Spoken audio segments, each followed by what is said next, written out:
Good morning കുട്ടികളെ. നാളത്തെ ദിവസത്തിന്റെ പ്രത്യേകത എന്താണെന്ന് അറിയാമോ? അതെ, നാളെ ലോക സംഗീത ദിനമാണ്. കേരളത്തിന്റെ വിവിധ ഭാഗങ്ങളിലുള്ള സ്കൂളുകളിൽ സംഗീത ദിനത്തോടനുബന്ധിച്ച് ധാരാളം പരിപാടികൾ നടക്കുന്നുണ്ട്. സംഗീതത്തിന്റെ വിവിധ വശങ്ങളെക്കുറിച്ചുള്ള സെമിനാറുകൾ, പ്രോജക്റ്റുകൾ തുടങ്ങിയവയൊക്കെ നമ്മുടെ സ്കൂളിൽ നിന്ന് നാളെ നടക്കുന്ന സെമിനാറിൽ പ്രബന്ധം അവതരിപ്പിക്കുന്നതിനായി ആരൊക്കെയാണ് തിരഞ്ഞെടുത്തിരിക്കുന്നത്? സംഗീതത്തെക്കുറിച്ചുള്ള നിങ്ങളുടെ സംശയങ്ങൾ ദൂരീകരിക്കുന്നതിനായി ഇന്ന് ഈ പീരീഡ് നമുക്ക് ഉപയോഗിക്കാം. അതിനായി നമ്മളോടൊപ്പം ചേരുന്നത് ഫോക്ലോർ അക്കാദമി മുൻ ചെയർമാനും നാടൻപാട്ട് കലാകാരനുമായ ശ്രീ CJ കുട്ടപ്പൻ അവർകളാണ്. ടീച്ചർ, എന്താ അരുൺ? പ്രകൃതി സംഗീതം എന്ന പാഠത്തിൽ പ്രകൃതിയിലെ ചില ശബ്ദങ്ങളെ കുറിച്ച് പറയുന്നുണ്ടല്ലോ, അതെന്താണ്? കാറ്റിന്റെ മർമ്മരം, അരുവിയുടെ കളകളാരവം, മുളങ്കാടിന്റെ ശബ്ദം. ഇങ്ങനെ പ്രകൃതിയിൽ വിവിധങ്ങളായ ശബ്ദങ്ങളുണ്ട്. പ്രകൃതിയിൽ ഇങ്ങനെ നമ്മൾ നോക്കിയാൽ വ്യത്യസ്തങ്ങളായ ഒരുപാട് ശബ്ദങ്ങളെ മനസ്സിലാക്കാൻ കഴിയും. പ്രകൃതിയുടെ വിവിധ ശബ്ദങ്ങളിൽ ചില ശബ്ദങ്ങൾ സംഗീതാത്മകമാണ്. ഓരോ ശബ്ദത്തിനും അതിൻ്റെതായ പ്രത്യേകതകളുണ്ട്. റബ്ബർ ബാൻഡ്, കല്ല്, ചിരട്ട, പപ്പായത്തണ്ട് തുടങ്ങിയവ ഉപയോഗിച്ച് നിങ്ങൾ വിവിധങ്ങളായ ശബ്ദങ്ങൾ ഉണ്ടാക്കിയിട്ടില്ലേ? അതുപോലെ തന്നെ പ്രകൃതിയിൽ അനേകം ശബ്ദങ്ങളുണ്ട്. അവയെ നമുക്ക് രണ്ടായി തരംതിരിക്കാം. കേൾക്കാൻ ഇമ്പമുള്ള ശബ്ദവും ഇമ്പമില്ലാത്ത ശബ്ദവും. അണ്ണാന്റെ ചിൽച്ചിൽ ശബ്ദം, തീവണ്ടിയുടെ ചുക് ചുക് ശബ്ദം, മണിയുടെ ശബ്ദം. വ്യത്യസ്തമായ ഇമ്പമുള്ള ശബ്ദങ്ങൾ കണ്ടെത്തി നല്ല ഈണത്തിൽ നമുക്കൊരു ലളിതഗാനം പാടിയാലോ? നമുക്കെല്ലാവർക്കും ഒരു ലളിതഗാനം കേൾക്കാം. ഋഷിപ്രിയ, ഒരു ലളിതഗാനം പാടൂ. മോഹനരാഗതരംഗം മതിമോഹനം മാനസം തഴുകി. മോഹനരാഗതരംഗം മതിമോഹ വർണ്ണങ്ങളായി വസന്തം സ്വരവന്ദനലാപനമായി. മോഹനരാഗതരംഗം മതിമോഹന മാനസം തഴുകി. നമ്മളിപ്പോൾ കേട്ട ഈ ലളിതഗാനം എഴുതിയത് ആരാണെന്ന് അറിയാമോ? Very good. ടീച്ചർ, എന്താ? വൈത്താരികളെ കുറിച്ച് നമ്മുടെ ക്ലാസ്സിൽ പറഞ്ഞല്ലോ, ഈ വൈത്താരികൾ എന്തിനാണ് പാടുന്നത്? സാറോ, കുട്ടി ചോദിച്ച ചോദ്യത്തിന് ഏറ്റവും നന്നായി നമുക്ക് ഉത്തരം നൽകാൻ കഴിയുന്ന ഒരാളാണ് ഇദ്ദേഹം, CJ Kuttappan sir. Folklore academy ചെയർമാനായിരുന്ന, നമുക്ക് നാടൻ പാട്ടുകളെയൊക്കെ പരിചയപ്പെടുത്തി തരുന്ന സാറിനെ നിങ്ങളെ ഞാൻ പരിചയപ്പെടുത്തുകയാണ്. എല്ലാവർക്കും സന്തോഷമല്ലേ? ഇന്നും നാളെയും നമ്മുടെ ഏറ്റവും വളരെ സന്തോഷകരമായ ദിവസങ്ങളാണ്. നമുക്കിപ്പോൾ ഈ ക്ലാസ് റൂം വിട്ട് നമുക്ക് പുറത്തേക്ക് അല്പസമയം ഇരുന്നാലോ? കുറച്ചുകൂടെ ഓപ്പണായിട്ട്. എന്താ സംശയം എന്താ ഉള്ളത്? ചോദിച്ചോളൂ. സാറേ, വായ്ത്താരികളെ കുറിച്ച് നമ്മുടെ ക്ലാസ്സിൽ പറഞ്ഞല്ലോ, ഈ വായ്ത്താരികൾ എന്തിനാണ് പാടുന്നത്? വൈത്താരി എന്തിനാണെന്നല്ലേ നിങ്ങൾ ചോദിച്ചത്? നിങ്ങൾ എല്ലാവരും വഞ്ചിപ്പാട്ട് കേട്ടിട്ടുണ്ട്, വള്ളംകളി കണ്ടിട്ടുണ്ട്, ഒക്കെ ഉണ്ട്. വൈത്താരി കൊണ്ട് ഉദ്ദേശിക്കുന്നത്, ഞാൻ തനിച്ച് പാടുമ്പോൾ എൻ്റെ പാട്ട് മാത്രമല്ലേ ആവുള്ളൂ. നിങ്ങളെല്ലാവരും നിങ്ങളുടെ പങ്കാളിത്തം വരുന്നത് എങ്ങനെയാണ്? നിങ്ങളും ഞാൻ പാടുന്നതിനോടൊപ്പം പാടുമ്പോഴല്ലേ. പക്ഷേ ഞാൻ പാടുന്ന വരികൾ നിങ്ങൾക്കറിയോ? അറിയത്തില്ല. അപ്പോൾ വരികൾ പാടാൻ പറ്റത്തില്ല.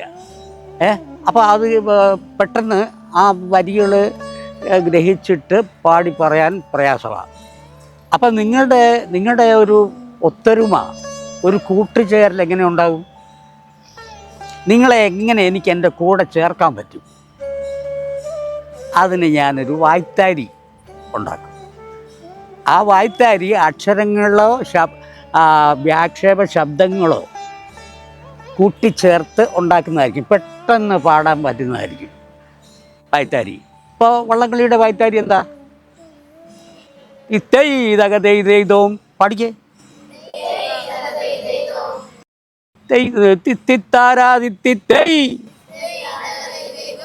തിത്തിത്താര ചേർത്ത് പാടിക്കേ. 1 2 1 2 3 4. ഒന്നുകൂടെ പാടിക്കേ. 1 2 3 4. ഒന്നുകൂടെ ഒന്ന് കൈയടിച്ച് പാടിക്കേ.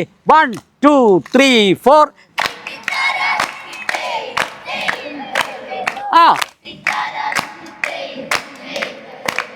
അപ്പൊ തെയ്തോ എന്ന് പറഞ്ഞിട്ട് അവിടെ തിത്തൈതകതൈതോ അങ്ങനെയുള്ള ശബ്ദം കൂടെ ഒന്ന് ചേർത്ത് അതിൻ്റെ കൂടെ. 1 2 3 4.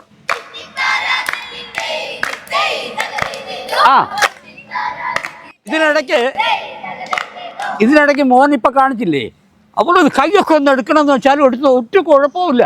1 2 3 4.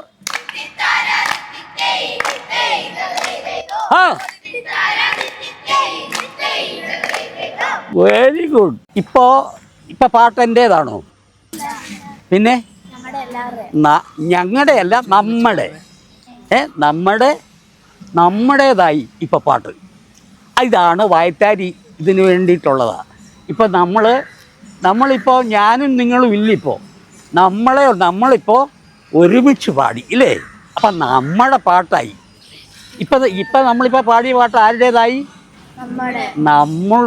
നമ്മുടെ പാട്ടായി. ഇതിനു വേണ്ടിയാണ് വായ്ത്താരി. നമ്മുടെ ഈ വള്ളംകളി പാട്ട് പോലെ എല്ലാ വിവിധ അധ്വാനങ്ങൾക്കും പാട്ടുകളുണ്ട്. ആ പാട്ടുകൾക്കൊക്കെ തന്നെ വായ്ത്താരികളും ഉണ്ട്. എന്ന് പറഞ്ഞാൽ നമ്മുടെ ഏതൊരു അധ്വാനമാണെങ്കിലും അത് ആനന്ദകരമാക്കി തീർക്കുക എന്നതാണ് അതിൻ്റെ ഉദ്ദേശം. അധ്വാനം എന്ന് പറഞ്ഞാൽ ഞാൻ തനിച്ചല്ലല്ലോ അധ്വാനിക്കുന്നത്, എല്ലാവരും വ്യത്യസ്തങ്ങളായ പണിയിടങ്ങളിൽ അധ്വാനിക്കുന്നവരാണ്. പക്ഷേ അധ്വാനം നമുക്ക് ഒരു ആഘോഷമാക്കി മാറ്റണം, ആനന്ദകരമാക്കി മാറ്റാൻ കഴിയും. അങ്ങനെയാണ് ഈ ഞാറ്റുപാട്ട്, തേക്ക് പാട്ട്, ചക്രപ്പാട്ട്, കൊയ്ത്തുപാട്ട്, നടീൽപ്പാട്ട്, അരവ് പാട്ട്, അരിവാൾ പാട്ട്, മുറം പാട്ട്, ഇങ്ങനെ പറഞ്ഞാൽ ഇതിൽ അരവ് പാട്ടെന്ന് പറഞ്ഞാൽ അരകല്ലിൽ അരയ്ക്കുമ്പോൾ പാടുന്ന പാട്ട് അരവ് പാട്ട്. മുറത്തിലിങ്ങനെ അരിയും നെല്ലും ഒക്കെ പേറ്റുമ്പോൾ പാടുന്ന മുറം പാട്ട്, അരിവാൾ പാട്ട്, ഞാറ് നടുമ്പോൾ പാടുന്ന പാട്ട്, കൊയ്ത് മെതിക്കുമ്പോൾ പാടുന്ന പാട്ട്. ഇങ്ങനെ എല്ലാ അധ്വാനങ്ങൾക്കും പാട്ടുണ്ട്. പിന്നെ കമ്പ വലിക്കുമ്പോൾ പാട്ടില്ലേ, ഇപ്പം നിങ്ങളിപ്പോൾ ഈ ടി വിയിലും മറ്റൊക്കെ കാണുന്നില്ലേ കമ്പ വലിക്കുമ്പോൾ പാടുന്ന പാട്ട്. അങ്ങനെ എല്ലാ അധ്വാനങ്ങൾക്കും പാട്ടുണ്ട്. അപ്പം നമുക്ക് ഈ വള്ളപ്പാട്ടിൻ്റെ ഒരു വരി പാടാം, ചേർന്ന് പാടാം നമുക്ക്. കുട്ടനാടൻ പുഞ്ചയിലെ കൊച്ചു പെണ്ണേ കുയിലാളെ, കൊട്ടു വേണം, കുഴൽ വേണം, കുരവ വേണം.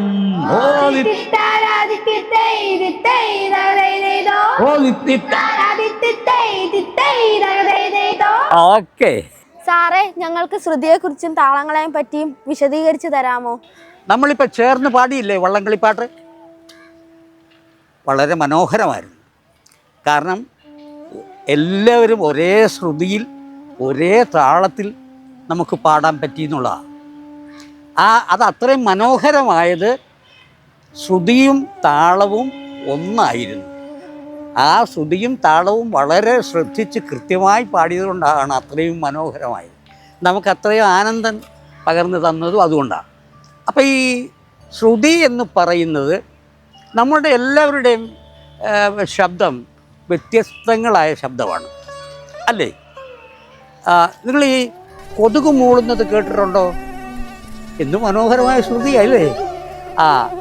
അതേപോലെ തന്നെയാണ് നമ്മൾ മൂളുന്നൊരു മൂളൽ, പാടുന്നൊരു പാട്ട്, അതിനൊക്കെ ഒരു ശ്രുതിയുണ്ട്. നമ്മളിപ്പോൾ പാടിയത് ഒരേ ശ്രുതിയിലാണ് പാടിയത്. അപ്പോൾ ഓരോരുത്തർക്കുമുള്ള ശബ്ദം വ്യത്യസ്തമാണ് എന്ന് ഞാൻ പറഞ്ഞതുപോലെ നമുക്ക് ഓരോരുത്തർക്കും ഒരു ആധാര ശ്രുതിയുണ്ട്. ആ ശ്രുതിയെ ഏകീകരിച്ച് നമ്മൾ പാടാൻ ഉപയോഗിക്കുമ്പോഴാണ്, അല്ലെ പാട്ട് പാടുമ്പോൾ ആ ശ്രുതിയെ ഏകീകരിച്ച് പാടുന്നതിനാണ് അതിൻ്റെ ശ്രുതി ലയം ഉണ്ടാകുന്നത്. ശ്രുതി ഒരുപോലെ ശ്രുതി വരും. അതിന് നമ്മൾ എന്താ പറയുക, നമ്മുടെ ശബ്ദത്തിൻ്റെ ആ വ്യത്യസ്തത എല്ലാവരുടെയും ശബ്ദത്തിൽ അതിന് നിങ്ങൾ കേട്ടില്ലേ ആധാരശ്രുതി എന്ന്?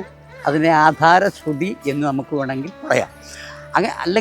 അങ്ങനെയാണ് പറയേണ്ടത്. പിന്നെ താളം, നമ്മളിങ്ങനെ താളമില്ലേ, നമ്മളിങ്ങനെ താളം അടിച്ചില്ലേ, എല്ലാവരും ഒരുപോലെയല്ലേ അടിച്ചത്. ഇത് കണ്ടോ, ഇവിടെ ഈ അക്ഷരങ്ങൾ ഉപയോഗിക്കുന്നതിൻ്റെ ഒരക്ഷരം തൊട്ട് മറ്റേ അക്ഷരം വരെ, അല്ലെങ്കിൽ ഒരു ബീറ്റ് തൊട്ട് മറ്റേ ബീറ്റ് വരെയുള്ള അകലം കൃത്യമായി ഉപയോഗിക്കുമ്പോഴാണ് അത് താളമായി മാറുന്നത്. അക്ഷരങ്ങളുടെയോ ബീറ്റിൻ്റെയോ ഒരു ബീറ്റ് മുതൽ അടുത്ത ബീറ്റ് വരെ ഉള്ള ദൂരം കൃത്യമായി ക്രമീകരിച്ച് ചെയ്യുമ്പോഴാണത് താളമായി മാറുന്നത്. മനസ്സിലായില്ലേ സാർ? ഞങ്ങൾക്കൊരു യാത്രാപ്പാട്ട് പഠിപ്പിച്ചു തരുമോ? എഴുന്നേൽക്കാം. ഇനി ഒരു വിരലിന് വേണം ആദ്യം, ഒരു വിരൽ കൊണ്ട് അടിക്കണം. ഒന്നാം നാൾ അവിടെ പഠിക്കേ. ഒന്നാം നാൾ ഉല്ലാസയാത്ര പോയപ്പോൾ കുഞ്ഞാറ്റ കിളിയെ ഞങ്ങൾ കണ്ടു. രണ്ടാം നാൾ ഉല്ലാസയാത്ര പോയപ്പോൾ 2 ചെണ്ടുമല്ലി ഒരു കുഞ്ഞാറ്റ കിളിയെ ഞങ്ങൾ കണ്ടു. രണ്ടാം നാൾ ഉല്ലാസയാത്ര പോയപ്പോൾ 2 ചെണ്ടുമല്ലി ഒരു കുഞ്ഞാറ്റ കിളിയെ നമ്മൾ കണ്ടു. മൂന്നാം നാൾ ഉല്ലാസയാത്ര പോയപ്പോൾ 3 മുന്തിരിങ്ങ 2 ചെണ്ടുമല്ലി ഒരു മഞ്ഞ കിളിയെ ഞങ്ങൾ കണ്ടു. മൂന്നാം നാൾ ഉല്ലാസയാത്ര പോയപ്പോൾ 3 മുന്തിരിങ്ങ 2 ചെണ്ടുമല്ലി ഒരു കുഞ്ഞാറ്റ കിളിയെ നമ്മൾ കണ്ടു. നാലാം നാൾ ഉല്ലാസയാത്ര പോയപ്പോൾ 4 നാരങ്ങ 3 മുന്തിരിങ്ങ 2 ചെണ്ടുമല്ലി ഒരു കുഞ്ഞാറ്റ കിളിയെ നമ്മൾ കണ്ടു. ഒരു കുഞ്ഞാറ്റ കിളിയെ ഞങ്ങൾ കണ്ടു. നമ്മൾ കണ്ടു. ഒരു കുഞ്ഞാറ്റ കിളിയെ നമ്മൾ കണ്ടു. സാറേ, മഴപ്പാട്ടുകളെ കുറിച്ചൊന്ന് പറയാമോ? മഴപ്പാട്ട് പഠിക്കണോ? മഴപ്പാട്ട് മാത്രമല്ല, മഴപ്പാട്ട്, പുഴപ്പാട്ട്, പൂപ്പാട്ട്, അങ്ങനെ ധാരാളം പാട്ടുകളുണ്ട്. ഒരു മഴപ്പാട്ട് നമുക്ക് പരിചയപ്പെടാം. എന്താ, ഇത് വളരെ ശ്രദ്ധിച്ച് കേൾക്കണം കേട്ടോ. പെയ് പെയ് പെയ് പെയ് പെയ് പെയ് അല്ല, അപ്പോൾ പെയ് പെയ് പെയ് പെയ് പെയ് പെയ് 1 2 3 4.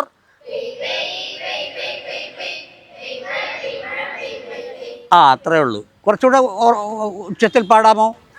പെയ് പെയ് പെയ് പെയ് പെയ് പെയ് പെയ് മഴ പെയ് മഴ പെയ് പെയ് പെയ് പെയ് പെയ് പെയ് പെയ് പെയ് പെയ് പെയ് മഴ പെയ് മഴ പെയ് പെയ് പെയ് കാപ്പി പൂക്കണ കനവ് പൂക്കണ കരള് പൂക്കണ മഴ പെയ് പെയ് കാപ്പി പൂക്കണ കരള് പൂക്കണ കനവ് പൂക്കണ മഴ പെയ് പെയ് വേനൽ മഴ പെയ് പെയ് പെയ് വേനൽ മഴ പെയ് പെയ് പെയ്. സാറേ, ഈ പാട്ടിന് എങ്ങനെയാണ് ഈണം നൽകുന്നത്? ഈ വരികൾക്ക് ഈണം നൽകുന്നത് എങ്ങനെയാണെന്നല്ലേ, അത് നമ്മളൊരു കൊച്ചു കുട്ടിക്ക് വേണ്ടി ഒരു താരാട്ടുപാട്ടാണ് നമ്മൾ ചെയ്യുന്നതെങ്കിൽ നമുക്ക് ഉച്ചത്തിൽ അല്ല ചടുലമായിട്ട് പാടാൻ പറ്റുമോ? കുഞ്ഞ് പേടിച്ചു പോകില്ലേ? അപ്പോൾ ആ താരാട്ടിനൊരു അതിന് അനുസരിച്ച വരികളായിരിക്കും, അതിനനുസരിച്ചുള്ള ഈണമായിരിക്കും അതിന് നൽകുക, അല്ലേ? അതുപോലെ പാട്ടിൽ പറഞ്ഞിരിക്കുന്ന ആ വരികളിൽ ഉൾക്കൊള്ളുന്ന അതിൻ്റെ പരിസരം, ആ പാട്ടിൻ്റെ ഉള്ളടക്കം എന്താണോ അതിനനുസരിച്ചായിരിക്കും അതിൻ്റെ ഈണത്തെപ്പറ്റി ചിന്തിക്കുകയും ഈണം പകരുകയും ചെയ്യുന്നത്. അപ്പോൾ ലളിതമായിട്ട് അത്രയും മനസ്സിലാക്കുക. ഓക്കെ സാറേ, ഞങ്ങൾക്ക് നാടൻ പാട്ടിനെ പറ്റി പറഞ്ഞു തരാമോ? നിങ്ങൾ നാടൻ പാട്ടുകളെ പറ്റി കേട്ടിട്ടുണ്ടല്ലോ, ഇല്ലേ? വിനോദത്തിന് വേണ്ടി പാടുന്ന പാട്ടുകൾ, മറ്റ് കളികൾക്കൊക്കെ പാടുന്ന പാട്ടുകളില്ലേ? ഇപ്പോൾ നമ്മളെന്താ തുമ്പിതുള്ളൽ, കൈകൊട്ടിക്കളി, വട്ടക്കളി, ഊഞ്ഞാൽപ്പാട്ട്, പിന്നെ പശുവും പുലിയും കളിക്കുക, ഇതൊക്കെ ഓണത്തിന് നമ്മൾ ചെയ്യുന്ന കളിപ്പാട്ടുകളും വിനോദ ഗാനങ്ങളും ഒക്കെയാണ്. വേണമെങ്കിലും ഒന്ന് പാടിക്കോ. പശുവേ പശുവേ പുല്ലിന്ന പറഞ്ഞ് ഉറക്കെ പറ. പശുവേ പശുവേ പുല്ലിന്ന, പുലിയെ പുലിയെ കല്ലിന്ന, പശുവിനെ തിന്നും ഞാൻ, ഈ വെള്ളം കുടിക്കും ഞാൻ. ഇതൊക്കെ നമ്മുടെ ചേച്ചിമാരും ഒക്കെ കുട്ടികളെ എല്ലാം ചേർത്ത് കളിക്കുന്ന ഓണക്കളിപ്പാട്ടാണ്. ഇങ്ങനെ വിനോദഗാനങ്ങൾ ധാരാളമുണ്ട്. സാറേ, എത്ര തരം നാടൻ പാട്ടുകളുണ്ട്? ഈ നാടൻ പാട്ടുകളെ പൊതുവേ നമുക്ക് വേണമെങ്കിൽ 4ആയി തരംതിരിക്കാം. അതായത് 1 കാലം, ദേശം, വാദ്യം, തൊഴിൽ എന്നിങ്ങനെ വേണമെങ്കിൽ നമുക്ക് 4ആയി തിരിച്ച് പറയാൻ പറ്റും. കാലമെന്ന് പറഞ്ഞാൽ ഇതിൽ അതെങ്ങനെ വരും? തിരുവാതിരപ്പാട്ട്, തിരുവാതിര അത് കാലവുമായി ബന്ധപ്പെട്ട് കിടക്കും അല്ലേ. ഓണപ്പാട്ട് അത് ഓണവുമായി ബന്ധപ്പെട്ട് കിടക്കുന്നു. പിന്നെ ദേശം, വടക്കൻ പാട്ട്, തെക്കൻ പാട്ട് എന്നൊക്കെ പറയില്ലേ. വടക്കൻ അപ്പോൾ വടക്ക് തെക്ക് എന്നുള്ള ദേശത്തെ വേർതിരിച്ചുകൊണ്ട് അങ്ങനെ പറയാറുണ്ട്. പിന്നെ വാദ്യം, അത് നിങ്ങളൊക്കെ കേട്ടിട്ടുണ്ടാവും. വില്ലടിച്ചാൻ പാട്ട് കണ്ടിട്ടില്ലേ? വില്ലിലടിച്ച് പാടുന്ന പാട്ട് നമ്മൾ ടി വിയിലും ഫേസ്ബുക്കിലൊക്കെ വരാറുണ്ടല്ലോ ഇല്ലേ. ഈ നമ്മുടെ ആ വില്ല് പോലെ ഒരു സാധനം ഉണ്ടാക്കി വെച്ചിട്ട് അതിലിങ്ങനെ ചരട് കെട്ടി, വില്ല് തന്നെ, എന്നിട്ട് അതിൽ ആ വില്ലിലടിച്ച് ഒരു കൂട്ടം ആളുകൾ ഒരുമിച്ചിരുന്ന് പാടുന്ന ഒരു വിനോദമാണ് വിൽപ്പാട്ട് അല്ലെങ്കിൽ വില്ലടിച്ചാൻ പാട്ട്. പിന്നെ വാദ്യത്തോട് ചേർന്ന് നിൽക്കുന്ന പാട്ട്, ഈ വിൽപ്പാട്ടും വാദ്യത്തോട് ചേർന്ന് നിൽക്കുന്നതാണ്. ഒപ്പം നന്ദുണിപ്പാട്ട്,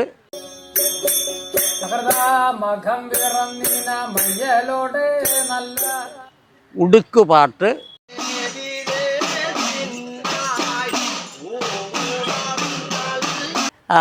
അതുപോലെയുള്ള പാട്ടുകളുണ്ട്.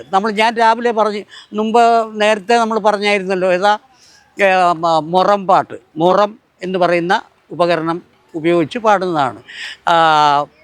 അരിവാൾപ്പാട്ട്, അരിവാൾ ആണ് അതിന് വാദ്യമായി ഉപയോഗിക്കുന്നത്. വിൽപ്പാട്ടിന് വില്ലാണ് വാദ്യമായിട്ട് ഉപയോഗിക്കുന്നത്. ഇവയിലൊക്കെ ഏറെ പ്രാധാന്യമുള്ള പ്രധാനപ്പെട്ട ഒരു പാട്ട് ശാഖയാണ് തൊഴിൽ പാട്ടുകൾ. പണിയിടങ്ങളിൽ പാടുന്ന പാട്ടുകളെയാണ് അധ്വാന ഗാനങ്ങൾ അല്ലെങ്കിൽ തൊഴിൽ പാട്ടുകൾ എന്ന് പറയാറ്. ഈ നമ്മളെടുക്കുന്ന തൊഴിൽ എന്തായിരുന്നാലും അതിനെ വളരെ ആനന്ദകരമാക്കി തീർക്കുന്ന ഒന്നാണത്. വളരെ സന്തോഷത്തോടെ പാടുന്ന പാട്ടുകൾ. ഇപ്പോൾ യൂട്യൂബിൽ കയറിയാൽ നിങ്ങൾക്ക് കാണാം.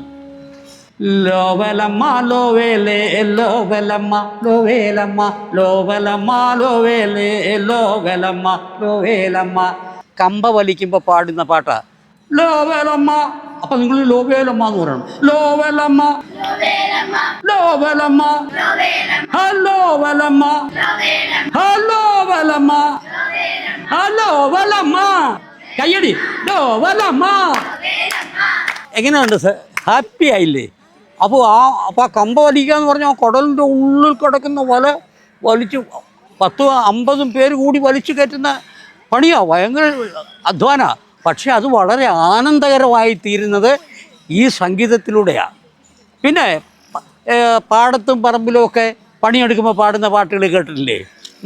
തിന്തിമിത്തയ്യകത്താര തിന്നന്തക തെയ്യോം തിത്തോം തക തക തക തെയ്യോം തിത്തോം തക തക തിന്തിമിത്തയ്യക തിന്തിമിത്തയ്യകത്താര തിന്നന്തക തെയ്യോം തിത്തോം തക തക തക തെയ്യോ അല്ലേ. ഒന്നാം കണ്ടെത്തി തഴുക നിരത്തി തകതെയ്തോം ചെയ്താര. ഒന്നാം കണ്ടെത്തി തഴുക നിരത്തി തകതെയ്തോം ചെയ്താര. തഴുകപ്പുറമേ കേറടി പെണ്ണേ തകതെയ്തോം ചെയ്താര. തഴുകപ്പുറത്ത് നിന്നാടടി പെണ്ണേ തകതെയ്തോം ചെയ്താര. പാട്. തഴുകപ്പുറത്ത് നിന്നാടടി പെണ്ണേ തകതെയ്തോം ചെയ്താര. ഒന്നാം കണ്ടെത്തി തഴുക നിരത്തി തകതെയ്തോം ചെയ്താര. ഒന്നാം കണ്ടെത്തി തഴുക നിരത്തി തകതെയ്തോം ചെയ്താര. തകതെയ്തോം ചെയ്താര. തകതെയ്തോം ചെയ്താര. ഇന്തിമിത്തൈ അതാ ഇത്. ഞാൻ പാടത്ത് പണിയെടുക്കുമ്പോഴൊക്കെ പാടുന്ന പാട്ടുകളാണ്. അപ്പോൾ ഞാറ് നടുമ്പോൾ പാടുന്ന പാട്ടിന് ഞാറ്റുപാട്ട് എന്ന് പറയും. കൊയ്യുമ്പോൾ പാടുന്ന പാട്ട് അല്ലേ, കൊയ്ത്ത് പാട്ട് എന്ന് പറയും. ഞാറ് നടുമ്പോൾ പാടുന്ന പാട്ട് എന്താ പറയുക? ആ, പൊലി അളക്കുമ്പോൾ പാടുന്ന പാട്ടിന് പൊലിപ്പാട്ടെന്ന് പറയും. നമ്മൾ ഏത് അധ്വാനമാണോ ചെയ്യുന്നത് ആ അധ്വാനത്തെ സ്പർശിച്ചുകൊണ്ടുള്ള പേരായിരിക്കും അതിന് വരിക. അതെല്ലാം നമ്മുടെ നാട്ടിടങ്ങളിൽ നമ്മുടെ പാടത്തും പറമ്പിലും ഒക്കെയായി പണിയെടുക്കുമ്പോൾ പാടുന്ന അത്തരം പാട്ടുകൾ. ഇങ്ങനെ 4 തരത്തിൽ നമുക്ക് ഈ നാടൻ പാട്ടുകളെ പ്രധാനമായിട്ട് നമുക്ക് തിരിക്കാൻ കഴിയും. ചേട്ടാ ആ, നമ്മളിന്ന് എന്തൊക്കെയാണ് പറഞ്ഞത്? ചേട്ടന്മാർക്ക് വല്ലതും മനസ്സിലായോ? ഓ അപ്പോൾ നമ്മളിന്ന് ഒത്തിരി കാര്യങ്ങൾ പറഞ്ഞു അല്ലേ? അപ്പോൾ ഈ പാട്ടുകളെ പറ്റിയൊക്കെ എന്തെങ്കിലും കുറച്ചൊക്കെ ഇങ്ങോട്ട് പ്രവേശിച്ചിട്ടുണ്ടല്ലേ? വേണം. ഈ പാട്ടുകളൊക്കെ വീട്ടിൽ പോയാലും കൂട്ടുകാരൊക്കെ കൂടി ഒരുമിച്ച് പാടണം. ഈ ഇത്തരം പാട്ടുകളൊക്കെ എന്ന് പറഞ്ഞു കഴിഞ്ഞാൽ നമ്മുടെ നാടിൻ്റെ പാട്ടുകളാണ് അധികവും. നാടിൻ്റെ പാട്ടുകളെന്ന് പറയുമ്പോൾ അതിന് എഴുത്തുകാരുണ്ടോ? ഇല്ല. അത് സ്പോണ്ടേനിയസ് ആയിട്ട് ഇങ്ങനെ വരുന്ന കല്ലുടുമ്പിലെ വെള്ളം പോലെ പൊന്തണ് പാട്ടെന്നാണ് വള്ളുവനാട്ടിലുള്ളവരൊക്കെ പറയുന്നത്. കല്ലുടുമ്പിൽ ഇങ്ങനെ പാട്ട് തിങ്ങി നിന്നിട്ട് അതറിയാതെ ഇങ്ങനെ പുറത്തേക്ക് ഇങ്ങനെ പാറ പൊട്ടി പുറത്തേക്ക് വരികയാണ്. അങ്ങനെ വരുന്ന പാട്ടുകളാണ് നാടകങ്ങളിൽ നിന്ന് കേൾക്കുന്ന നാടൻ പാട്ടുകൾ. അങ്ങനെയുള്ള പാട്ടുകളാണ് നമ്മൾ ഇതിനു മുമ്പ് പരിചയപ്പെട്ടത്. നാളത്തെ ദിവസം എന്താണെന്ന് അറിയാലോ? അറിയാമോ? എന്തുവാ? ലോക സംഗീത ദിനമാണ്. അപ്പോൾ എവിടുന്ന് നിങ്ങളൊക്കെ പോകുന്നില്ലേ? നാളെ പ്രത്യേക പരിപാടി ക്രമീകരിച്ചിട്ടുണ്ടല്ലോ. നിങ്ങൾ പോകണം. പിന്നെ അവിടെ വിവിധ തരത്തിലുള്ള അവതരണങ്ങളുണ്ടാകും. അതിലൊക്കെ പങ്കായിട്ട് നിങ്ങളെല്ലാവരും എല്ലാവരും ഒന്നാമന്മാരായിട്ട് വരണം. നമ്മുടെ ഈ കൂട്ടം പിരിയാനുള്ള സമയമായി. ഞാൻ പോവുക. നിങ്ങളെ തനിച്ചാക്കി പോകുന്നു എന്നുള്ള വിഷമമൊന്നും വേണ്ട. ഞാൻ ഇനിയും വരും കേട്ടോ.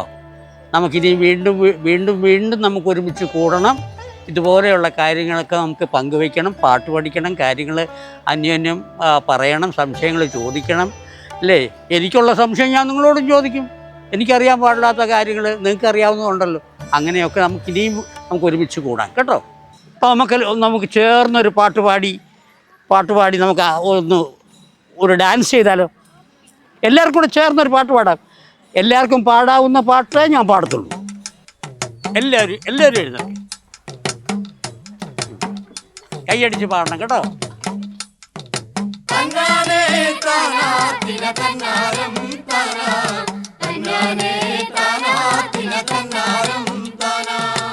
ആദിയില്ലല്ലോ ലന്തമില്ലല്ലോ ലക്കാലം പോയായുഗത്തിൽ. ആദിയില്ലല്ലോ ലന്തമില്ലല്ലോ ലക്കാലം പോയായുഗത്തിൽ. ഇരുളുമില്ലല്ലോ വെളിവുമില്ലല്ലോ ലക്കാലം പോയായുഗത്തിൽ. ഇരുളുമില്ലല്ലോ വെളിവുമില്ലല്ലോ ലക്കാലം പോയായുഗത്തിൽ.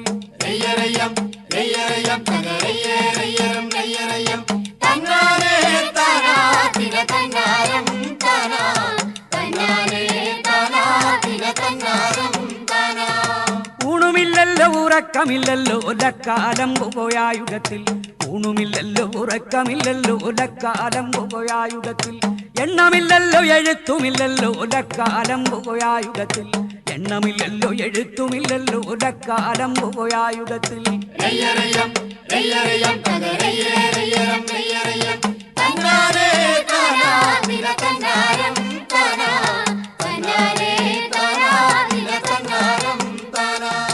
ഒച്ചയില്ലല്ലോ ലോശയില്ലല്ലോ ലക്കാലം പോയായുഗത്തിൽ. ഒച്ചയില്ലല്ലോ ലോശയില്ലല്ലോ ലക്കാലം പോയായുഗത്തിൽ. ആദിയില്ലല്ലോ ലന്തമില്ലല്ലോ ലക്കാലം പോയായുഗത്തിൽ. ആദിയില്ലല്ലോ ലന്തമില്ലല്ലോ ലക്കാലം പോയായുഗത്തിൽ.